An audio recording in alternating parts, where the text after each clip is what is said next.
Hello ladies and gentlemen, my name is Andrew Stott, I'm the Emperor of Stomaria, and today I want to talk about the past, present and future of the Imperial Guard.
So what I wanted to do with this video is I wanted to explain what the Imperial Guard is, what it isn't, why it was set up, what's going to happen with it in the future, and all the rest of it.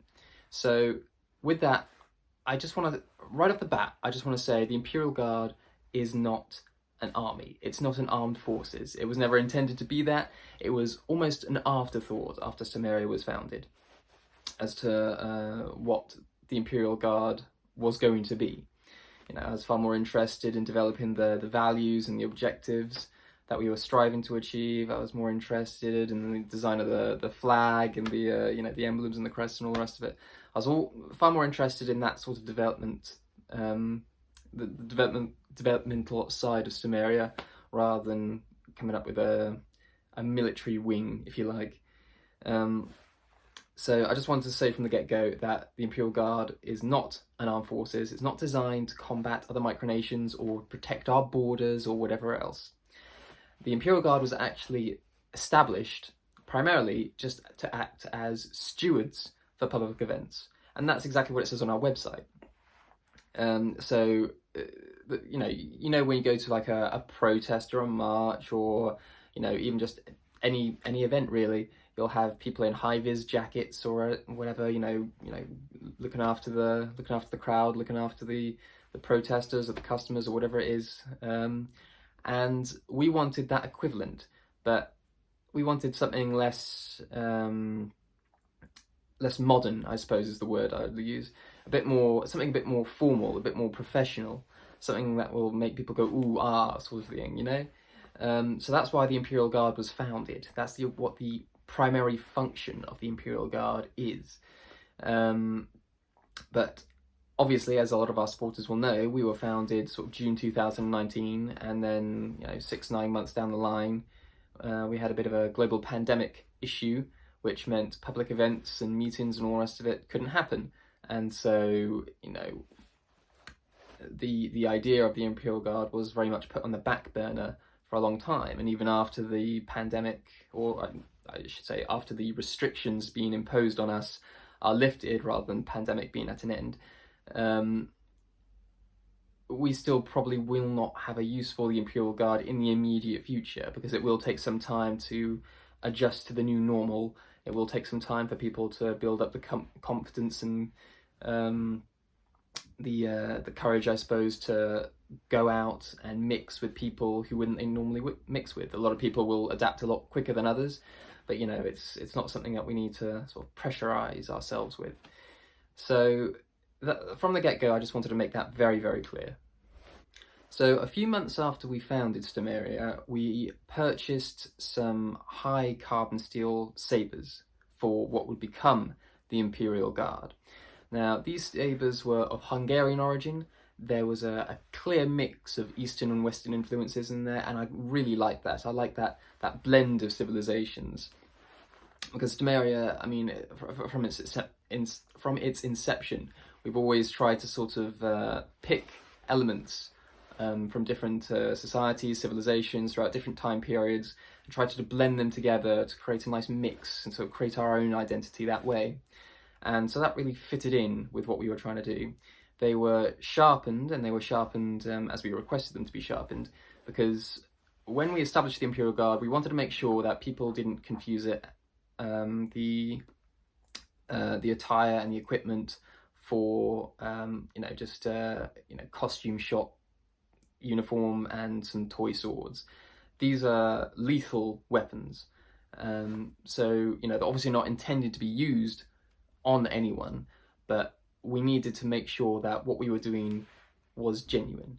So a few months after we acquired the Hungarian sabres, we started the process of designing and then producing the uniform for the Imperial Guard.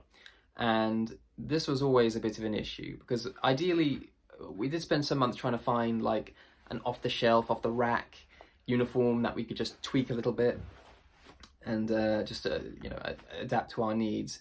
But in the end, we decided that it had to be a fully custom uniform. So we contacted a tailor, and I think we started the process in the end of November, early December, and it wasn't until March the following year, so March 2020, when we actually got the finished product. So it was a really long grind in designing this uniform, finding the right fabrics, the right buttons, the right materials for the sleeves or the sash and all the rest of it, and making sure the right colour and the right density of the fabric.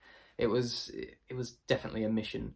And the sad truth of it is that we will probably struggle to produce many more exactly the same, because it was just such a struggle to find the right fabrics and materials to make the prototype uniform, if you like.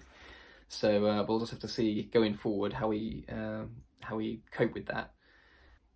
But there were some drawbacks to this uniform. As fabulous as it looked, we dare not get it dirty, because cleaning it would be an absolute nightmare. And that meant that in terms of locations, it limited our ability to use it in certain areas. So for example, I've never worn the uniform of the Imperial Guard when visiting the Kingdom of Wayward, because they're in a woodland, and the thought of if a fire was going, if smoke got onto the uniform and it started to smell of smoke, or the fact that I couldn't necessarily sit down anywhere because even the cleanest of chairs still in the middle of the woodland, it could end up with mud stains on it. I mean, it was not something I was willing to risk taking there. Certainly for more formal events and in the street or in gardens or whatever, it would be fine. But it does limit our ability to use that uniform in certain places. It's not really a harder uniform in the sense that if you pull or tug at it too much, it will, the buttons will pop off. The sleeves will, tear or rip if you manhandle it the wrong way. They are dress uniforms. They are designed to be looked at. They're not really practical field uniforms, which is what I'm going to get onto later. But the final issue that we had with them is that it's not something that we could easily mass produce, not just because the fabrics and all the rest of it would be quite difficult to acquire when we needed them, but because the cost of one of these uniforms was £350 plus shipping. So I think the uniform was £365. Whether or not it would be the same price now, I don't know. There are some minor additions that we've made to it, so we've taken a few pieces off of it. Yeah, whether or not it would still be that cost, I don't know, but it is very expensive and it's not very practical in certain areas. So those are some major drawbacks that we had with this uniform. So next we started to think, well, maybe we should get a different uniform. We'll have that as a dress uniform, a ceremonial uniform for formal occasions, but we need something more practical, something hardier for going out and actually using it and not worrying about getting scuffs or marks on it and all the rest of it. And something that wasn't going to cost the earth, so we could more easily either purchase them for members of the Imperial Guard, or members of the Imperial Guard could purchase them themselves if they wanted to. And so we did more research into discontinued field uniforms from other military forces, because I wanted, like the sabres, for the same reason we got the sabres sharpened, we wanted something genuine, something, you know, not just a costume or a toy, something that was genuinely a military uniform. And so I was very keen to avoid using anything that had any association with the British military, because obviously we are in the British Isles, and it leaves a bad taste in my mouth when I hear stories about people you know, impersonating military personnel, or, you know, saying they're veterans or they've served and all the rest of it for various benefits and everything. I obviously didn't want that kind of stigma to be associated with Stomaria, as we wore our own military uniforms. So initially I was going to get uniforms that were very visibly not British uniforms. So we were looking at khaki or grey uniforms, but they had the same kind of issue in that getting mud or dirt on them would be more obvious, it would show up more obvious. And the again, for what we eventually wanted to use the Imperial Guard for, in addition to stewarding roles, they wouldn't be very practical, which I'll get onto in a minute. So we did settle on a camouflage uniform, so this woodland camouflage uniform, but this is actually a battle dress uniform, so a BDU uniform used, or I say used, formerly used by the United States military. So it is, like I said, a genuine military uniform from a different country, so surplus if you like. We attached our own little embroidered badges onto the uniform, just in case people who may not be familiar with military uniforms did see us out and about. They could see the flag on our shoulder, and they could see that we were not British military. And if they still assumed we were British military, we can always politely point out that we are in fact not. So the actual cost of this uniform is £136 and 85p, and that includes a cap, shirt, trousers, boots and belt. And not only is it obviously cheaper than the dress uniform, but we also get more for it, because the dress uniform doesn't come with any sort of cap or hat, it doesn't come with a belt, and it doesn't come with any kind of footwear. So it's significantly cheaper, and that means that the potential for more people to become members of the Imperial Guard could be increased, in the sense that it's obviously more affordable for us to supply uniforms, and it's more affordable for people to purchase it themselves if they so wish. So there's that factor to it. But as Stomaria has developed, the Imperial Guard has gradually taken on more roles and responsibility, or will take on more roles and responsibilities.